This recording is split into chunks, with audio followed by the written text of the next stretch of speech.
Assalamualaikum warahmatullahi wabarakatuh.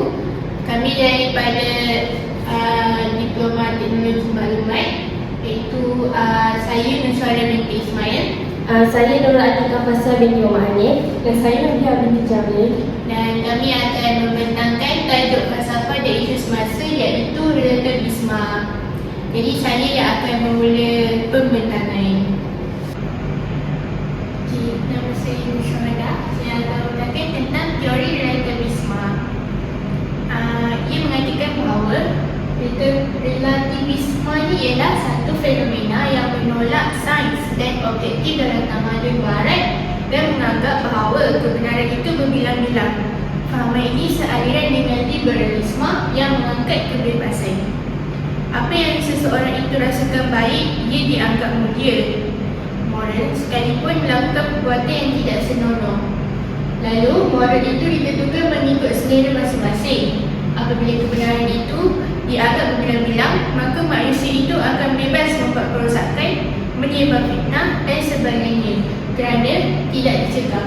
Ini kerana masing-masing memikirkan bahawa walaupun seseorang itu membuat kerosakan, tetapi orang tu membuat kerosakan itu sebab ada pandangan tersendiri. Kenapa dia buat begitu? Siapa? Lepas tu dia macam fikir, siapalah dia untuk nak menghukum, sebab orang yang mereka percaya ni dianggap macam orang yang paling bijaksana gitu. Jadi maka ia akan melahirkan konsep husnuzon yang menyimpang, membiarkan kemungkaran dengan dilapik perkataan itu. Sejarah kewujudan relativisme. Pada abad ke-5 sebelum Masihi, relativisme mula diperkenalkan oleh seorang tokoh sofis Yunani yang bernama Protagoras. Aliran sofis terdiri daripada pemikir ataupun orang yang bijak pandai dalam suatu perkara.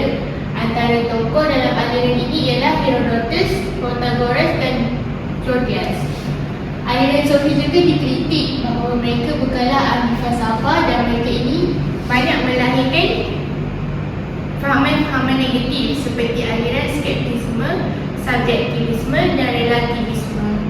Secara tidak langsung, relativisme ini muncul ketika aliran sofis ini tersebar di kalangan penduduk Yunani purba.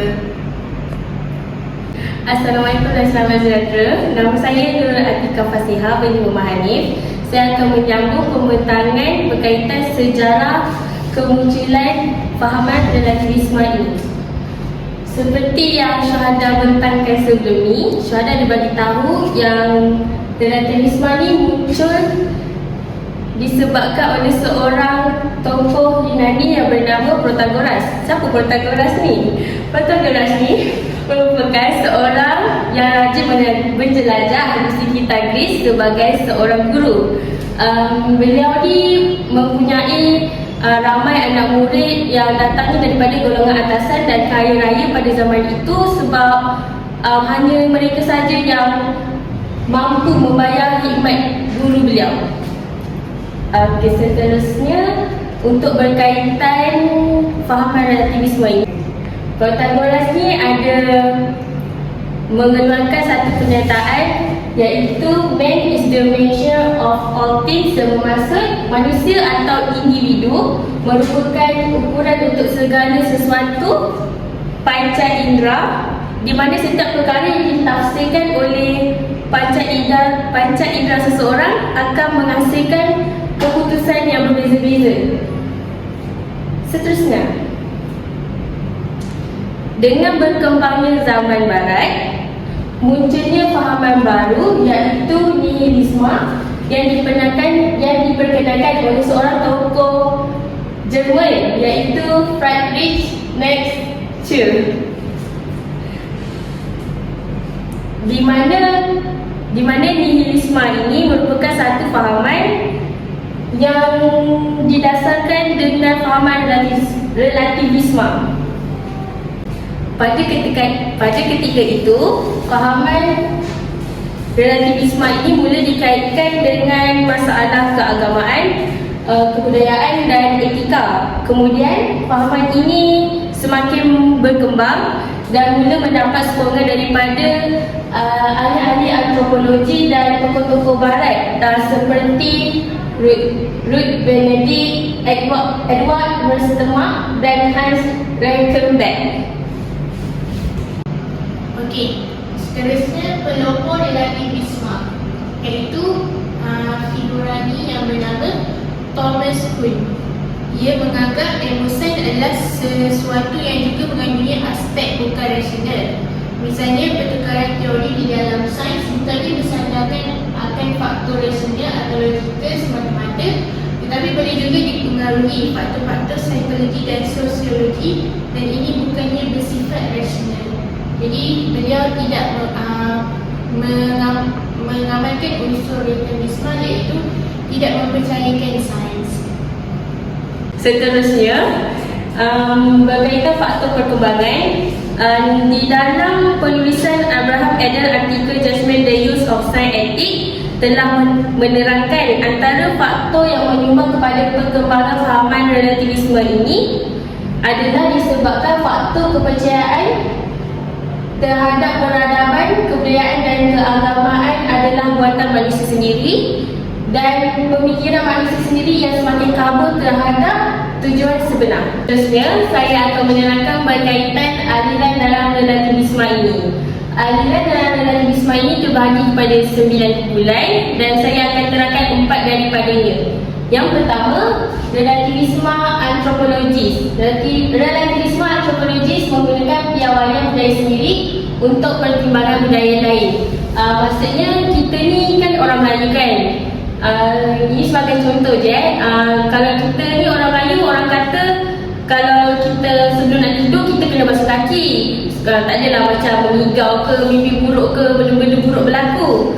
So kita fikir kalau macam orang Cina ke orang India tu, kalau diorang tak basuh kaki, lepas tu diorang macam mengalami perkara-perkara buruk. So maksudnya sebab diorang tak basuh kaki lah tu, diorang mimpi-mimpi buruk gitu. Padahal itu hanya kepercayaan budaya untuk orang Melayu. Kalau orang Cina dan India mungkin diorang ada kepercayaan mereka sendiri.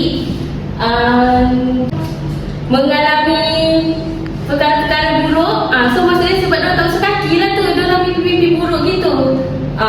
Padahal itu hanya kepercayaan budaya untuk orang Melayu. Kalau orang Cina dan India mungkin diorang ada kepercayaan mereka sendiri. Yang kedua, relativisme filosofis. Relativisme filosofis merupakan kebenaran sesuatu bergantung pada rangka kerja metafizik atau teori, atau pada kaedah instrumental, atau pada konteks di mana sesuatu itu dinyatakan, atau pada orang, kumpulan atau budaya yang mentafsirkannya. Senang cerita, relativisme filosofis ni macam golongan ni ada mengeluarkan pendapat diorang pasal keagamaan ke, kebudayaan ke, etika ke, nilai manusia ke. So kalau golongan diorang ni, kalau kita ni jenis tak ikut apa pendapat yang diorang bagi tahu, contohnya diorang kata siapa tak bayar cukai bersalah, dikira bersalah, berdosa macam tu. So kiranya golongan ni macam diorang rasa apa pendapat diorang tu benar, pendapat orang lain ni tak benar. Kalau siapa golongan-golongan yang tak ikut pandangan diorang tu, golongan tu dikira golongan yang berdosa lah, golongan yang bersalah. Okey, seterusnya yang ketiga, relativisme deskriptif. Relativisme deskriptif mengandaikan bahawa kumpulan budaya tertentu mempunyai cara berfikir yang berbeza, piawaian penaklukan dan sebagainya, dan menjadi tugas ahli antropologi untuk menjelaskan, tetapi tidak menilai kesahihan prinsip dan amalan kumpulan budaya ini. Maksudnya kumpulan dalam relativisme deskriptif ni, diorang mengandaikan semua budaya yang ada kat dunia ni semuanya betul mengikut pandangan diorang masing-masing. So diorang macam tak kisah kalau diorang rasa benda tu budaya tu rasa benda tu betul, betul lah dia. Kalau budaya tu rasa benda tu salah, salah lah dia. Macam tu. Yang keempat, relativisme normatif, iaitu merangkul dakwaan normatif atau evaluatif bahawa cara berfikir, piawaian penaklukan atau seumpamanya hanya benar atau palsu berbanding dengan rangka kerja. Kalau untuk relativisme normatif ni pula, sebenarnya cerita dia ikut peredaran masa kita ni juga.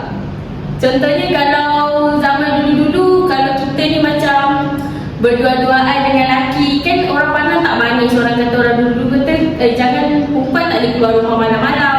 Tapi sekarang ni, pada zaman kini ni, zaman yang moden ni, semua orang macam rasa keluar dengan lelaki tu, keluar perempuan malam-malam tu, semua tu rasa macam normal je. Couple yang sebenarnya memang berdosa pun sekarang dianggap normal. Orang pun rasa macam kalau macam kau couple ke dengan dia, couple dengan dia tak rasa dosa pun kau cakap tu. Padahal benda tu dosa. Kau orang ni tak rasa dosa pun benda tu. Sebab ikut peredaran masa ni, memang kita rasa macam benda tu normal je. Sekarang ni, baru-baru ni lepas PKP ni, macam muncul pula golongan-golongan apa nama ni, yang tu, yang suka orang dengan dia sejenis tu, LGBT tu kan. Diorang semua ni rasa macam benda tu normal je. Padahal bila orang yang masih sedar yang benda tu salah tu cari, dah kenapa kau suka orang yang sejenis dengan kau ni, yang macam tu. Padahal benda tu salah, tapi sebab seiring dengan peredaran masa ni, semua orang rasa macam biasa je. Sekarang kita dekat kawan-kawan kita sekeliling kita pun senang je nak cari orang yang suka sejenis ni lah. Macam tak susah pun nak cari sekarang. Macam tu. Okey, seterusnya saya akan serahkan relativisme yang kelima kepada Syuhada. Okey, saya akan sambungkan aliran relativisme yang disampaikan oleh Pak Syah tadi. Okey, aliran yang kelima iaitu relativisme metafizik. Okey, ia objek dan realiti secara umum hanya wujud relatif kepada objek lain dan tidak mempunyai makna secara berasingan. Realisme mengandaikan bahawa terdapat perkara objektif sebenar di dunia berbanding dengan perkara sebenar yang lain. Maksudnya dia akan seseorang tu dia akan berfikiran macam sesuatu benda yang metafizik yang kita tak boleh tengok dengan panca indera ni, dia ada sebab tertentu dia wujud. Macam tu. Dia akan mengaitkan benda yang objektif, dia fikir benda objektif yang mengapa benda tu wujud di dunia ni. Macam tu lah. Lepas tu aliran yang keenam iaitu relativisme epistemologis. Pengetahuan kita tentang dunia sebenar mesti dibantu oleh pembinaan mental kita dan tentang kebenaran atau kepalsuan kenyataan yang berkaitan dengan kumpulan sosial atau individu. Jadi relativisme epistemologis ni dia akan menggunakan pemikiran kita, mental kita untuk memikirkan sesuatu perkara itu benar atau palsu, yang berkaitan dengan sosial, dengan individu, kehidupan, tentang apa yang berlaku dalam kehidupan. Semuanya difikirkan melalui mental, dari aspek mental. Yang ketujuh, relativisme moral, iaitu cadangan moral atau etika tidak mencerminkan kebenaran moral yang objektif dan atau universal, tetapi sebaliknya membuat tuntutan relatif kepada keadaan sosial, budaya, sejarah atau peribadi. Ini dia memberikan pandangan dia terhadap sosial, budaya, sejarah atau peribadi seseorang itu. Jadi contoh macam orang ni dia cakap macam tu apa itu tentang budaya seseorang tu, jadi diorang pun turut macam tu apa yang tentang budaya tu. Yang ke-8, relativisme estetika, iaitu pandangan falsafah bahawa penilaian kecantikan adalah relatif kepada individu, budaya, tempoh masa dan konteks, dan bahawa tidak ada kriteria kecantikan yang universal. Maksudnya macam dia menganggap sesuatu benda tu melalui estetika. Contohnya dia cakap orang yang cantik pada waktu tu, macam contohlah dia kata waktu zaman tu orang yang cantik kena kurus, lepas tu kena rambut panjang. Kalau macam rambut pendek terus kicap macam tak lawa lah, bukan dianggap sebagai paras suku kecantikan kalau rambut pendek tu. Okey. Yang aliran terakhir ialah perspektivisme, dikembangkan oleh Friedrich Nietzsche yang berpendapat bahawa semua idea iaitu penciptaan idea baru berlaku dari sudut pandang yang tertentu. Jadi Friedrich Nietzsche ni dia anggap sesuatu benda tu dia boleh terfikir idea baru tu sebab orang tu dia ada cara pemikiran sudut pandang yang dia sendiri. Jadi tak kisahlah orang tu cakap benda tu salah ke betul, idea tu akan wujud sebab dia berfikir cara macam tu. Kalau orang ni dia cakap macam ni sebab dia fikir cara sudut pandang dia macam tu. Jadi dia macam kalau orang tu kata ini, orang lain pun akan percaya benda tu ni sebab orang takkan macam memikirkan benda lain sebab orang anggap macam oh ni macam ni. Contohlah macam Friedrich ni, Friedrich ni dia kata kita ni sebagai manusia kena fikir suatu benda tu ikut kewarasan akal je, tak boleh ikut emosi. Kalau ikut emosi tu semua benda akan salah. Betul, orang lain pun macam terfikir yang tapi mustahil lah kalau kita ni seorang manusia tak berfikirkan satu benda tu mengikut emosi kita juga. Tapi dia macam tapi tak apalah, itu cara dia berfikir macam tu. Dia tetap terima juga sebab dia rasa yang itu cara orang tu berfikir, dialah macam tu. Maksudnya macam semua ada sebab dia kata berlaku dari sudut pandang yang tertentu. Okey. Itu sahaja tentang aliran relativisme. Nama saya Nabiha dan saya akan terangkan tentang domain relativisme. Yang pertama, iaitu sesuatu makna. Okey, sesuatu makna ini dilakukan oleh bahasa. Contohnya macam perkataan belah. Ada setengah orang yang berpendapat bahawa perkataan belah itu membawa masuk kepada perpecahan kepada sesuatu perkara. Namun pada kini belah juga terdapat fahaman yang mengatakan bahawa belah itu seperti di bahagian. Contohnya saya tinggal di belah Selangor. Okey, yang kedua, kebenaran direlatifkan dengan teori. Okey, maksudnya kat sini macam ada setengah orang yang percaya bahawa kebenaran tu dapat dibuktikan daripada sesuatu teori. Namun ada juga yang sebaliknya yang menafikan bahawa teori itu salah.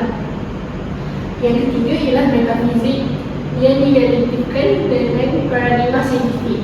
Contohnya macam ada beberapa agama yang percaya bahawa Tuhan itu mampu melakukan suatu perkara, malahan pada beberapa agama pula tidak mampu untuk melakukan suatu perkara tersebut. Yang keempat iaitu realiti yang direlatifkan dengan budaya. Contohnya ada setengah budaya berpendapat bahawa perkara yang mereka lakukan dalam kebudayaan mereka adalah benar. Seperti terdapat budaya yang percaya kepada benda-benda syirik. Namun pada agama Islam pula suatu syirik itu dilarang oleh Allah SWT. Yang kelima, nilai ilmu. Nilai ilmu ini direlatifkan dengan masyarakat. Contohnya terdapat setengah masyarakat yang tidak menerima beberapa ilmu kerana mereka berpendapat bahawa ilmu itu tidak membawa kepada perkara yang benar. Namun ada setengah pula yang percaya bahawa ilmu tersebut adalah benar. Di sini terdapat bahawa masyarakat percaya masyarakat membawa diri mereka bahawa mereka percaya yang diri mereka adalah benar, tetapi sebaliknya mereka salah terhadap beberapa perkara. Yang keenam, nilai moral. Ianya direlatifkan oleh individu.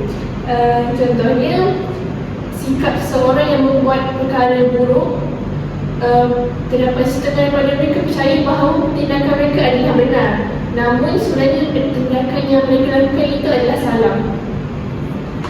Seterusnya, keburukan dan terorisme dalam kehidupan. Yang pertama, melahirkan masyarakat yang tidak bermoral. Ini kerana moral ditentukan oleh selera masing-masing. Orang yang melakukan kejahatan akan mempertahankan perbuatan itu kerana menganggap ianya perbuatan yang baik. Seperti yang saya katakan sebelum ini, perbuatan buruk seperti ini terjadi apabila terdapat segolongan manusia yang percaya bahawa tindakan buruk mereka lakukan itu adalah salah, adalah benar. Namun sebenarnya perkara itu merupakan perkara yang salah untuk dilakukan. Yang kedua, lahirnya masyarakat yang serba keliru. Ianya kerana tertipu dengan dakwaan-dakwaan kebenaran sedangkan ia adalah palsu. Setelah masing-masing bosan dengan fenomena ini, ada yang akan mencipta fahaman tersendiri, kemudian menuntut dirinya yang membawa kebenaran. Maksudnya kat sini ada setengah orang yang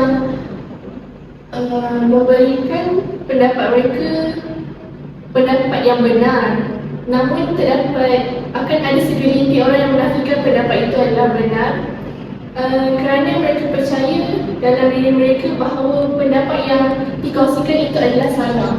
Jadi lahirlah masyarakat yang keliru bahawa perkara yang dikongsikan itu adalah benar atau salah. Yang ketiga, asas ilmu semakin rapuh. Contohnya, orang Islam asalnya berhujah dengan Al-Quran dan Hadis, tetapi beralih kepada berhujah dengan pendapat orang-orang tertentu. Sedangkan pendapat itu belum sampai tahap hujah. Maka lahirlah fenomena di mana kebenaran disandarkan oleh individu tertentu, bukan disandarkan hujahnya. Ini kerana perkara yang mereka menghujahkan itu tidak berdasarkan daripada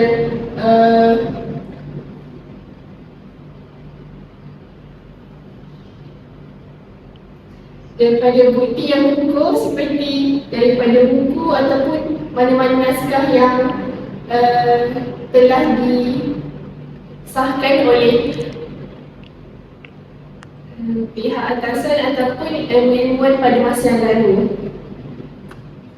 Seterusnya, yang keempat, melahirkan masyarakat ke arah normalisasi kemungkaran. Ianya bebas melakukan kemungkaran kerana dianggap ianya adalah kebebasan individu untuk menentukan jalannya. Maksud kat sini adalah relativisme ini membawa keburukan kepada masyarakat yang melakukan sesuatu yang tidak bermoral, dan akan ada setengah masyarakat beranggap bahawa perkara yang tidak bermoral itu ditentukan oleh kebebasan mereka lakukan kerana mereka tidak percaya bahawa sesuatu perkara itu telah mempunyai telah ditentukan mana yang buruk ataupun baiknya. Itu sahaja daripada saya. Terima kasih.